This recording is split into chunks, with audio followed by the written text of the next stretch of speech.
Vous est-il déjà arrivé de perdre l'usage de votre ouïe, de ne plus rien entendre à la suite d'un choc? C'est affreux à imaginer, n'est-ce pas? Eh bien, l'auteur Brian Selznick adoucira cette triste mésaventure en la doublant d'un voyage dans le temps. Pour voyager dans le temps, pour vous lecteurs, il vous faudrait pour cela une machine à voyager dans le temps digne d'un scénario de science-fiction.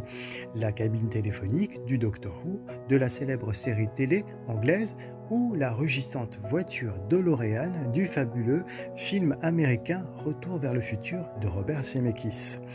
Eh bien ici, un grand bang suffira pour nous faire des allers et retours dans le passé et dans le présent. On vous explique tout ça grâce à la double odyssée du jeune Ben et d'une jeune fille mystérieuse dans le roman Blackout, rebaptisé en français Après la foudre, paru chez l'éditeur Bayard Jeunesse. Entrons dans la double histoire, car oui, il y en aura deux. Nous sommes tout d'abord dans les années 20.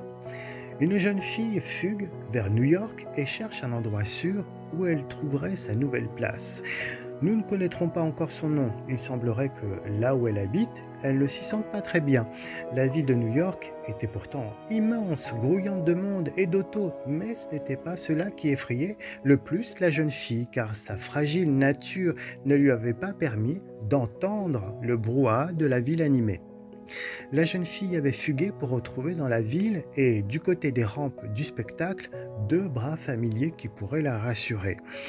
Nous regarderons la scène et nous serons nous aussi plongés dans le silence. Vous comprendrez pourquoi. Mais cet enfant devait rester à la maison, absolument rester à la maison.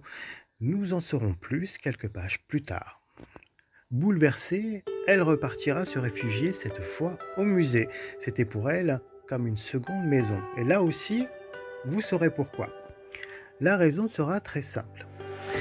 Et voilà que notre pauvre âme esseulée se prendra à vouloir faire un vœu devant l'exposition d'une météorite. Elle déposera son souhait sur un bout de papier et le papier au sommet de la météorite.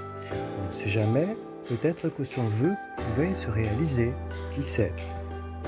Attention, chers lecteurs, nous irons aussi dans les années 70. Et cette fois, c'est un jeune garçon qui s'est enfui de chez sa famille d'accueil. Parti la valise à la main, le jeune Ben était à la poursuite, dans sa vraie maison, des derniers liens qui pouvaient le rattacher encore à sa vraie famille. Sa maman s'en était allée et quelques documents trouvés dans sa maison lui ont laissé croire que quelqu'un, d'encore inconnu pour nous, mais intimement proche de la famille, pouvait l'accueillir quelque part à New York. Et bang, la foudre s'abat sur la maison. Frappé par la foudre et atteint subitement de surdité, le jeune Ben ne reculera pourtant devant rien. Va pour New York. Il suivra les indices glanés avant l'incident, c'est-à-dire une adresse sur le marque-page d'une librairie et des mots tendres griffonnés à l'intention de sa maman dans un petit livre sur les cabinets de curiosité. Ces petits pas affolés le conduiront où? Jusqu'au musée. Cela ne vous dit rien? Ben remarquera, par la réflexion du miroir se trouvant au plafond d'une salle d'exposition, la présence d'un papier au sommet d'une énorme météorite exposée. Que fera-t-il d'après vous? Attention, on ne vous a pas encore tout dit, il y aura encore beaucoup à découvrir. On vous donne déjà notre avis. Brian Selznick revient avec un roman graphique intrigant, esthétiquement captivant et dont le parcours de lecture se trouvera très déroutant car on ne comprendra pas tout de suite le rapport dissocié entre le texte et l'image. Le texte racontera quelque chose, les images autre chose. À l'identique de son fameux roman Hugo Cabret, l'auteur Brian Selznick mêlera deux narrations, une écrite et l'autre illustrée. Nous y reviendrons plus tard. À la fin, quand le plan de l'auteur deviendra limpide, nous serons réellement comblés en refermant notre lecture. C'est une réussite. L'ouvrage est peut-être d'une épaisseur trompeuse, c'est un pavé qui se dévore plus rapidement qu'il n'y paraît parce qu'il y a beaucoup d'images surtout. Les personnages. Les histoires de Ben et de la blonde petite fille se ressemblent, du besoin d'être réconforté par un parent au handicap de la surdité. Le sentiment d'abandon avait déjà aussi été exploité dans Hugo Cabret, aussi chez Bayard Jeunesse, qui s'était retrouvé orphelin, rappelez-vous, et qui, caché dans la grosse horloge d'une gare, tentait de poursuivre l'œuvre de son père, Le secret d'un automate qui sait écrire. Ce sentiment apportera de la tragédie, de la mélancolie tendre pour émouvoir le lecteur-spectateur, avec des morceaux d'histoire un peu perdus dans le passé, mais qui continueront de marquer. C'est une vraie patte de l'auteur. L'ambiance, le ton de l'aventure. Brian Selznick distillera vraiment son suspense avant que nous nous lancions dans le roman, et la couverture ne nous renseignera pas davantage. Si les deux enfants n'entendent pas, nous, avec ce blackout, ne verrons rien venir. Ce roman multipliera les mystères, et vraiment, on aime ça. Le secret du cabinet de curiosité, par exemple.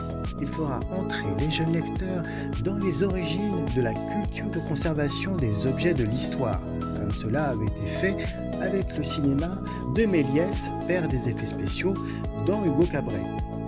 Les deux personnages trouveront un havre de paix au musée pour des raisons qui leur seront propres, mais on ne pourra pas s'empêcher, sur ce sujet récurrent, de penser que peut-être l'auteur, dans son enfance, avait éprouvé ce même délicieux sentiment de refuge dans un musée.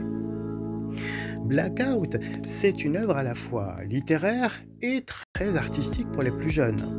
Grâce à lui, l'auteur, même avec un roman, nous nous ferons plaisir avec du livre richement illustré. Il veut amener les jeunes lecteurs, on le comprend, vers le plaisir du beau, avec du beau livre. Au niveau des images, la chose sera soignée, travaillée, soit guidée par l'influence du théâtre ou celle du vieux cinéma. Par exemple, les effets de travelling arrière seront aussi utilisés sur les images. Ils participeront à un jeu magistral et savant de mise en abîme, l'histoire dans l'histoire, des petites matrioshkas faites d'images qui conduiront les lecteurs d'un indice à un autre, d'une évocation à une autre. C'est le prolongement de la pensée des deux héros que nous suivrons. L'auteur jouera avec le lecteur qui ne pourra s'empêcher de trouver des évidences à travers les éléments dans l'espace-temps. En feuilletant le livre, nous serons vraiment épatés par ce travail graphique sublime tout en noir et blanc. L'histoire de la jeune fille courra sur les dessins en noir et blanc, celui d'Eben sur le fil du texte en vis-à-vis, et les deux habilement se suivront, se croiseront au fil des pages tournées sans que l'on se perde. Nous passerons de l'une à l'autre sans confusion et attendrons avec émotion le dénouement des deux attentes ados en perte de repère. Voilà, nous espérons vous avoir donné envie de lire Blackout de Brian Selznick chez Bayard Jeunesse. Blackout est un récit original comme beaucoup d'autres de l'auteur. Nous recommanderons chaudement donc Hugo Cabret, La boîte magique de Houdini et les Marvel chez le même éditeur. Cela donne vraiment envie de collectionner. Blackout remportera d'ailleurs le prix Sorcière 2013 des professionnels libraires et bibliothécaires dans la catégorie roman junior, c'est vous dire. Bonne lecture.